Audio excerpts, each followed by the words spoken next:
আজকে আমি যে সূরা থেকে তেলাওয়াত করেছি সূরাটার নাম হলো সূরা সফ। কি নাম বললাম? আর একটু জোরে বলেন। ছোট বাচ্চাদেরকে সামনে দিয়েছেন, এরা তো ডিস্টার্ব করবে। তোমরা আস্তে কথা বলবে, মুরব্বীদের কথা বলতে বলছি, তারা বলবে। তেলাওয়াতকৃত সূরাটার নাম কি যুবক বন্ধুরা? সূরা সফ। সূরা সফ এটা হলো মহাগ্রন্থ আল কোরআনুল কারীমের 28 নম্বর পারাতে কোরআনের ধারাবাহিকতা অনুসারে সূরাটি হলো 61 নম্বর সূরা। কত নম্বর সূরা? 61 নম্বর সূরা। এই সূরার 10, 11, 12 আয়াত থেকে আমি কথা বলবো। সফ শব্দের অর্থ হলো সারিবদ্ধ, প্রাচীরবদ্ধ, সীসা ঢালা প্রাচীরের ন্যায়। এবার আমরা চলে যাচ্ছি এই 3টা আয়াতে কারিমা যে নাজিল হয়েছিল, কখন এবং কেন নাজিল হয়েছিল এই বিষয়ে কিছু কথা শুনি।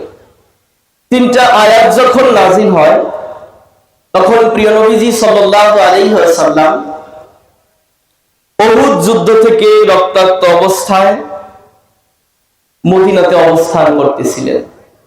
আমার প্রতি মনোযোগ আছে আপনাদের? উহুদ যুদ্ধ থেকে ফিরে রক্তাক্ত অবস্থায় মদিনাতে অবস্থান করতেছেন। সালাতুল আসরের আযান হয়ে গেছে, এখনো পর্যন্ত আল্লাহর হাবিব মসজিদে আসে নাই। নামাজ পড়াবে কে বলেন তো? মানে ইমামতিটা কে করতেছে? তখন চলমান ইমামতি কে করে? নবীর যুগে ইমামতিটা কে করে? নবী মুহাম্মদ সাল্লাল্লাহু আলাইহি ওয়াসাল্লাম। তার মানে ইমাম সাহেব আসে নাই। কথাটা কি বুঝতে পেরেছেন? ইমাম সাহেব আসে নাই, এটা হলো আসরের আযান হয়ে গেছে, নামাজের সময় হয়ে গেছে। আমরা আমাদের ওদিকে আযানের 15 মিনিট পরে সচরাচর আমরা নামাজ পড়ি। আপনাদের এখানে আমরা এক মসজিদে ছিলাম, আপনাদের মসজিদে আযানের আধা ঘন্টা পরে পড়া হলো, তাই না? এশারে আযানের। আচ্ছা আচ্ছা, ঠিক আছে। আসরের আযান হয়ে গেছে, রাসূল সাল্লাল্লাহু আলাইহি ওয়াসাল্লাম এখনো মসজিদে প্রবেশ করেন নাই। তার মানে ইমাম সাহেব এখনো মসজিদে, কথা বলেন, মসজিদে আসে নাই। ইমাম সাহেব যদি মসজিদে না আসে, আমাদের সমাজের অবস্থা, আমার জেলার অবস্থা বলি, মসজিদের মোটামুটি একটা ঝড় শুরু হয়ে যায়। কি ঝড়? যত ব্যস্ততা আছে মানুষ মসজিদের ভিতরে এসে দেখায়। কথা বললেন না যে?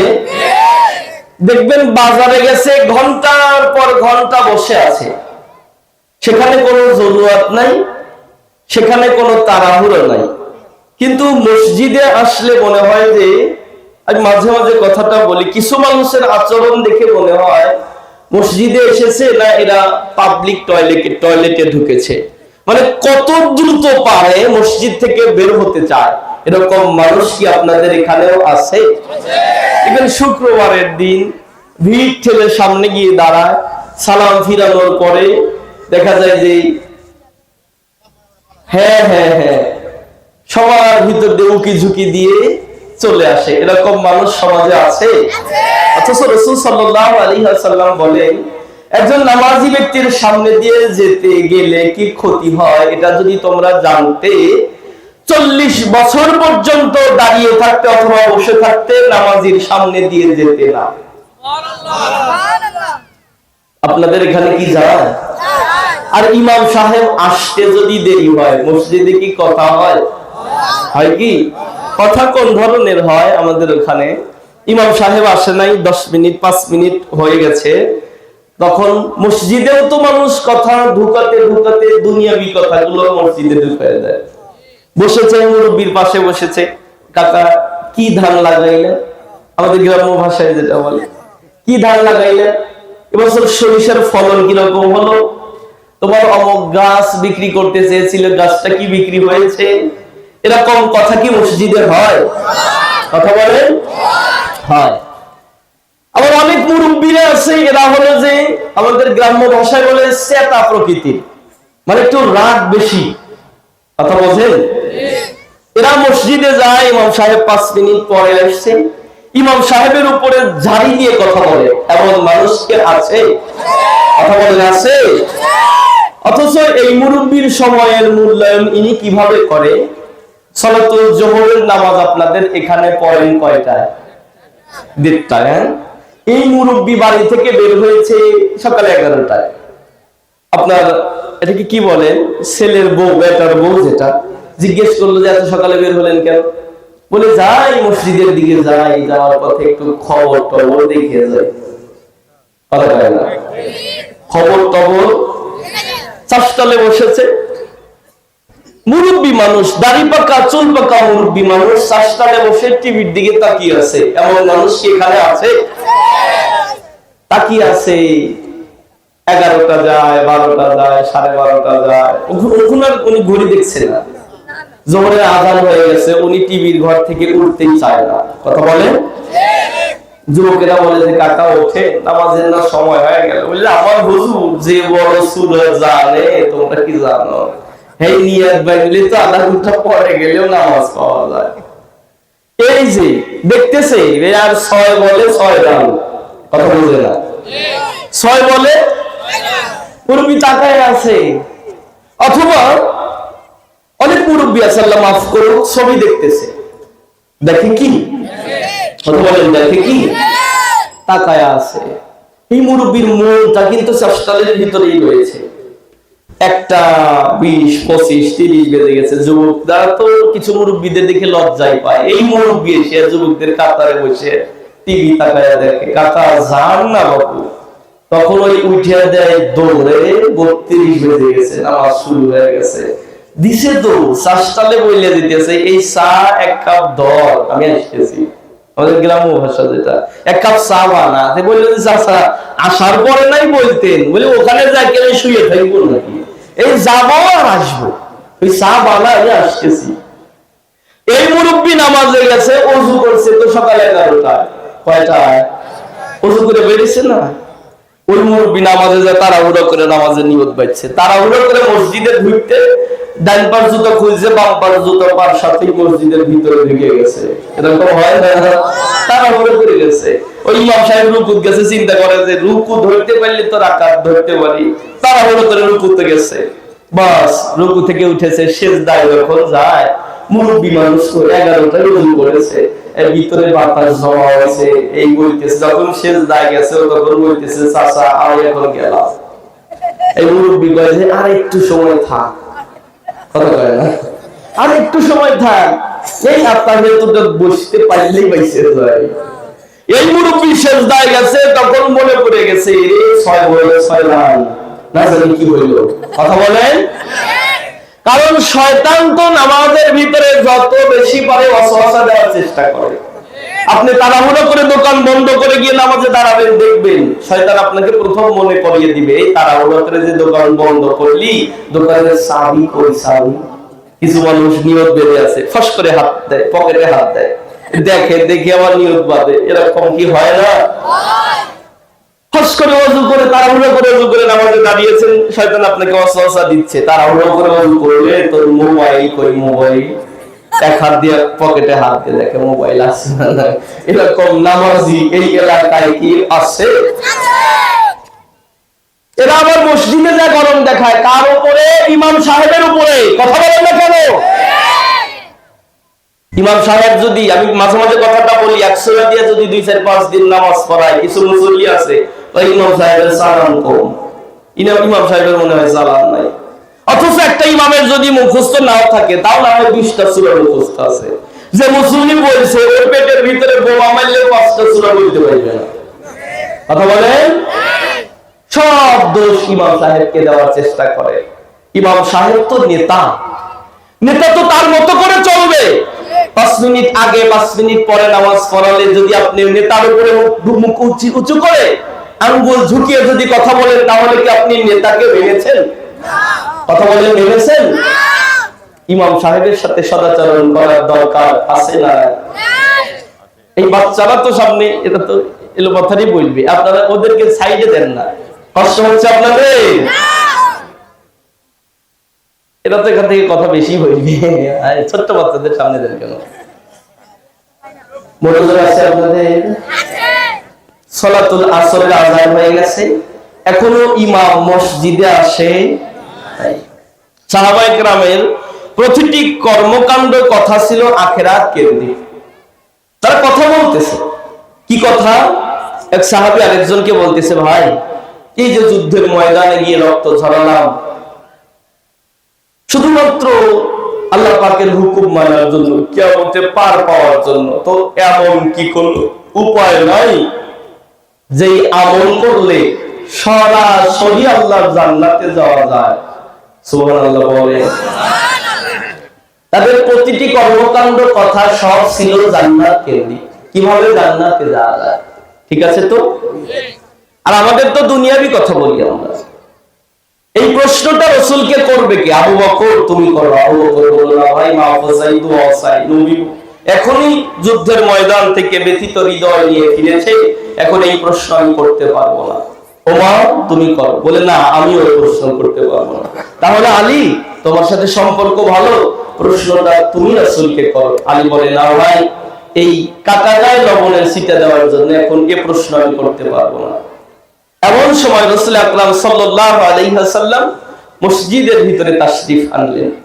প্রবেশ করার পরে বললেন, সাহাবীরা, তোমরা কথোপকথন করতেছিলে, কি যেন বলতেছিলে তা আমি শুনি নাই, কিন্তু তোমরা যা বলতেছিলে তা আমার মহান মালিক আর রহমানু আরশুস তাওয়া, উনি আসমানে বসে বসে সব কথা শুনেছে।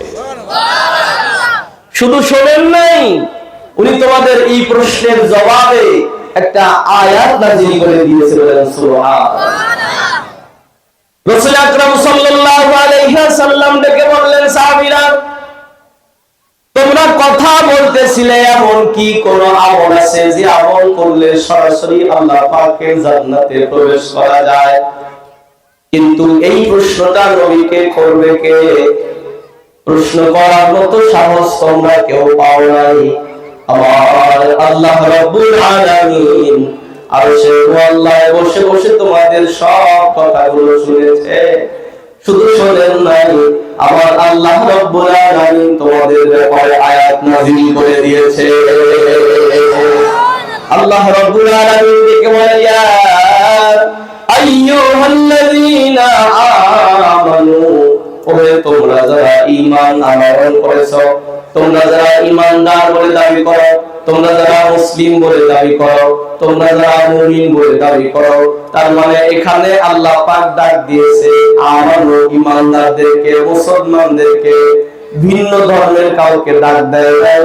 ইয়া আইয়ুহাল্লাযীনা আমানু, ওহে তোমরা যারা ঈমান আনয়ন করেছো, হাল আদুল্লুকুম আলা তিজারা, আমি কি এমন একটা তিজারতের কথা বলে দেব না, এমন একটা ব্যবসার কথা বলে দেব না, এমন একটা বিজনেসের কথা বলে দেব না যে এই ব্যবসা করলে তোমরা সরাসরি আল্লাহ পাকের জান্নাতে ঢুকতে পারো।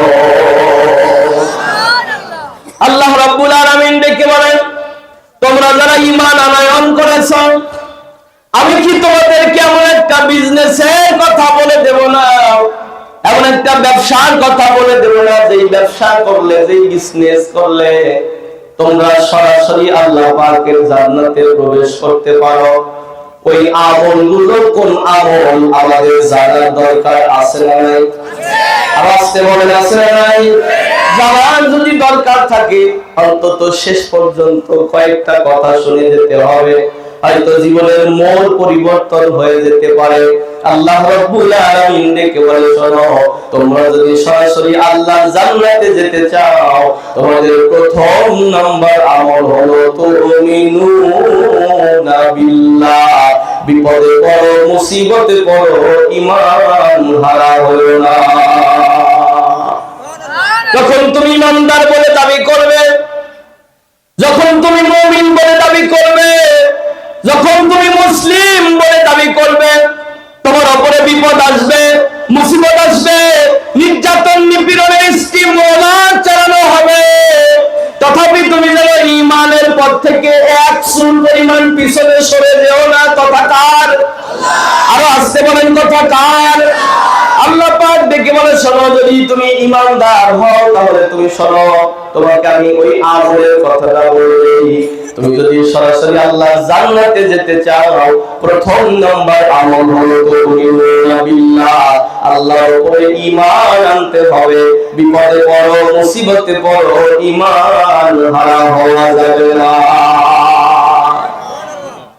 যুগে যুগে যারা ঈমানদার বলে দাবি করেছেন, যারা ঈমান এনেছে, ঈমানের বলে বলিয়ান হতে গেলে পরীক্ষা দিতে হয়েছে। আল্লাহ পাক কোরআনের অন্যত্র ঘোষণা করেন, তোমরা মনে করেছো, তোমরা বলবে আমরা ঈমান এনেছি আর আমি তোমাদেরকে জান্নাত দিয়ে দেব, অথচ আমি তোমাদেরকে একটু পরীক্ষা করব না।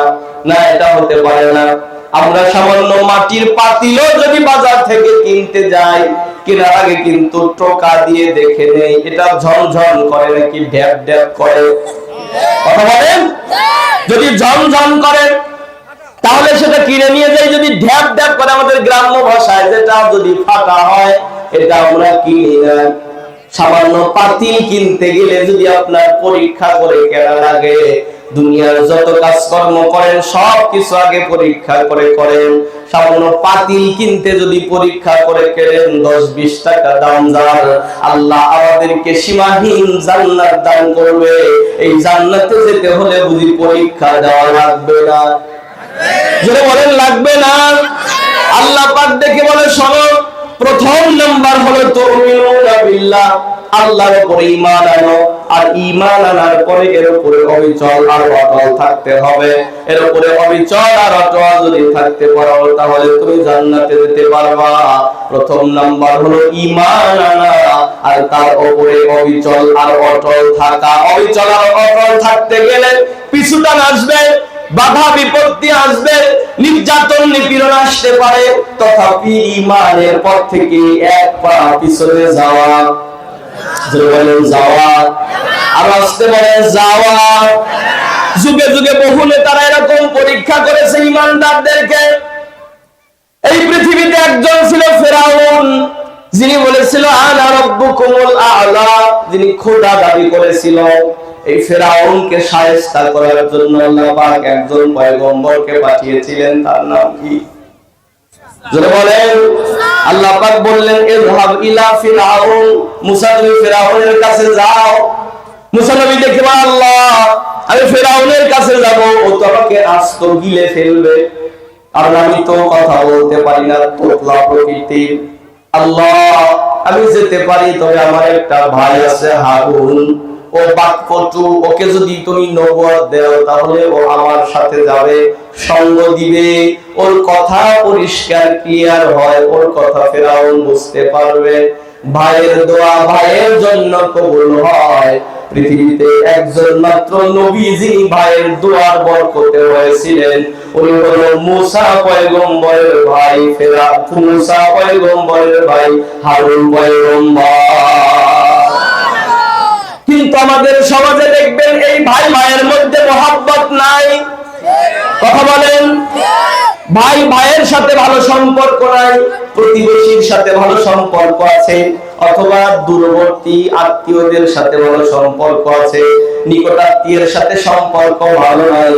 আপন ভাই যে বিছানায়, এক বিছানায় থেকে দুই ভাই বড় হয়েছে, অথচ বিবাহ করার পরে তাদের কি এমন গন্ডগোল লাগলো, একটা বাড়ির ভিতরে 4টা বেড়া দিয়ে এ ওর মুখ দেখে না, ও ওর মুখ দেখে না।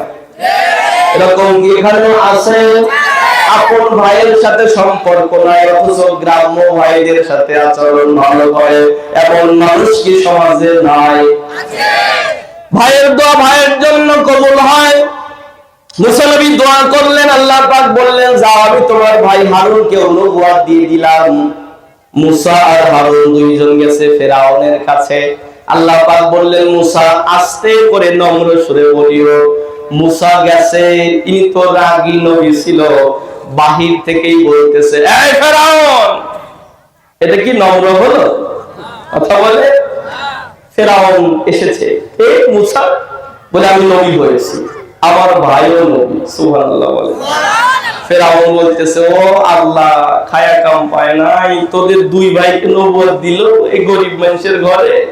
আমাদের সমাজে এমন মানুষও আছে, একটা কৃষকের ছেলে যদি হাফেজে কোরআন হয়, কিছু মানুষ চাষটালে বসে কয় অমুক তো পাও ধুয়েই ভাত খাওয়ার লাগে না, ওর সওয়াল বলে আমার হাফেজ হয়েছে।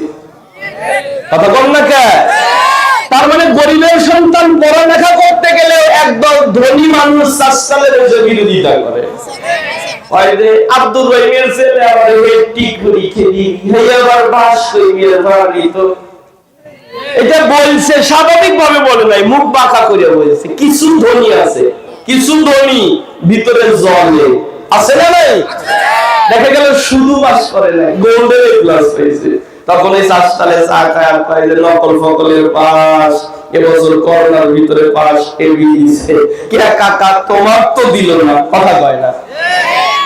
বলে যে মেট্রিক পাস করছে, ইন্টার পাস আর সম্ভব না, ওইটা পড়ালেখাই করা লাগে। ও খায় তার দুনিয়া বাপের সাথে মাঠে ঘাটে কাজ করে, ওই আবার ইন্টার পাস করবি।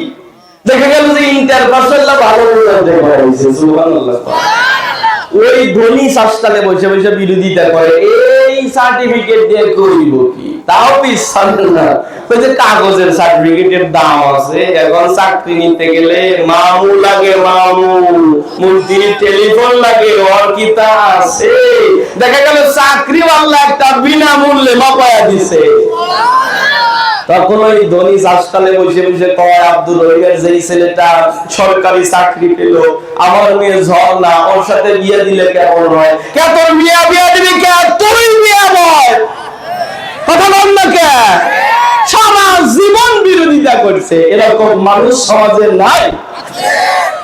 আপনার ছেলে, আপনি গরিব মানুষ, আপনার ছেলে মেট্রিক পাস করেছে, কিছু ধনীর কাছে মিষ্টি দিতে গেলে দেখবেন যে এই মিষ্টি নিয়ে ঘরে যাইতেছে আর বলতে সব এইগুলা আবার শিক্ষিত হইতেছে। যুবক মানুষদের এই আওয়াজ, হ্যাঁ যুবকরা, এই আওয়াজ তোমাদের লিল্লাহে তাকবীর, নারায়ে তাকবীর। খারাপ লাগতেছে আজকের কথা, কিন্তু কিছুটা খারাপ লাগবে, যাবে না থাকবে। কথা বলেন আমার বন্ধুরা। ফেরাউন দেখে বলে আল্লাহ কি তোদের দুই ভাইকে নবুয়ত দিল নাকি? বলে হ্যাঁ আল্লাহ আমাদেরকে নবুয়ত দিয়েছে। বলে তাহলে নবী মুজিজা আছে, তোর কি মুজিজা আছে? সাথে সাথে মুসা নবী হাত উঁচু করেছে, বগলতলা থেকে একটা লাইট গিয়ে ফেরাউনের চোখে লেগেছে। ফেরাউন ঝলক দিয়ে বলে এটা কোন লাইট? বলে এটা মুসার লাইট। ফেরাউন বলল মুসা কি বলবি বল? বলে আমাকে নবী মানতে হবে, আল্লাহকে আল্লাহ মানতে হবে। ফেরাউন বলে যদি না মানি, বলে তাহলে তোর দুনিয়াতেও শাস্তি দেব, আখিরাতেও তোর শাস্তি আছে। ফেরাউন বলল ঠিক আছে, কত পারো? কত বড় নবী হয়েছো, প্রমাণ দেখাবো, আগামী 7 দিন পরে এসো। যে জামানার যেটা বেশি বিখ্যাত ছিল, ওই সময় সাপুরে সাপ দিয়ে খেলা করতো। 40,000 সাপুরেকে দেখেছে, মুসাকে সাপ দিয়ে খাওয়া হবে। আপনারা জানেন মুসা নবী দাঁড়িয়ে আছে, 40,000 সাপুরে যখন সাপ ছেড়েছে, মুসা নবী আল্লাহকে ডেকে বলে আল্লাহ আমাকে কি করতেছে তুমি কি দেখো না? আল্লাহ ডেকে বলে হ্যাঁ মুসা দেখি। বলে আল্লাহ 40,000 সাপুরে সাপ ছেড়েছে, আমাকে যদি সাপ দিয়ে খাওয়ায় তুমি দেখে কি করবে? আল্লাহ ডেকে বলে মুসা হাতের লাঠি ছেড়ে দাও। মুসা নবী বলে আল্লাহ একটা লাঠি আর কয়টা সাপ মারবে? আল্লাহ বলে ছাড়ো না। ছাড়ার সাথে সাথে বিশাল বড় সাপে পরিণত হয়ে গেছে। ওদের যতগুলো সাপ ছিল সবগুলোকে একেবারে মুখের ভিতরে নিয়ে খেয়ে ফেলতেছে। তাফসীরে এসেছে ফিরআউনের রাজপ্রাসাদের সামনে এত উঁচু করে হাত করেছে, নিচ দিয়ে এটা সোয়াল বলি আমরা মারি, এই নিচ দিয়ে ঢুকায়া দিয়ে উপর দিয়ে উপরের দাঁত দিয়েছে, চিবি মারলে ফিরআউনের রাজপ্রাসাদ শেষ। তখন ফিরআউন কাঁপতেছে, হাসিয়া এসে দেখে ফিরআউনের নিচে ভিজে গেছে। ফিরআউন কাঁপতেছে, মুসা নবীকে বলে মুসা তোর বাপ ছিল না, তোর মা ছিল না, আমি তোকে নদীর থেকে উঠে মানুষ করেছি, আর আমাকে কি সাপ দিয়ে খাওয়াবি? মুসা আমারে বাঁচা। মুসা নবী বলে আল্লাহ সাপ কি ঠেকাবো? আল্লাহ বললেন মুসা শত্রু কিন্তু কখনো বন্ধু হতে পারে না, শত্রু যদি বন্ধু সেজে আসে বড় ক্ষতি করে। শত্রু যদি বন্ধু সেজে আসে বড় ক্ষতি করে। আল্লাহ দেখে বলল মুসা কিন্তু শত্রু বন্ধু কিন্তু হতে পারে না, বলে আল্লাহ বেচারা তো কান্নাকাটি করতেছে। বলে যদি তুমি ঠেকাতে চাও সাপের একেবারে পিছনে হাত দাও, লেজের মাথায় হাত দেওয়ার সাথে সাথে আমার লাঠিতে পরিণত হয়ে গেছে। লাঠিটা ধরে বলল ফেরাউন এবার তুই ঈমান আন। ফেরাউন বলতেছে তুই যা তো ভাই যা। ফেরাউনের যে মন্ত্রী ছিল হামান, হামানকে ডেকে বলে হামান, ওই মুসা যে খোদার কথা বলে আমি ওই খোদা হতে চাই। নাউজুবিল্লাহ বাড়ি যায় আরো আসতে করেন। তার মানে কিছু মানুষ যখন বিপদে পড়ে তখন আল্লাহ আল্লাহ বলে, আর যখন বিপদ থেকে বেঁচে যায় তখন আল্লাহকে ভুলে যায়। আছে না নাই?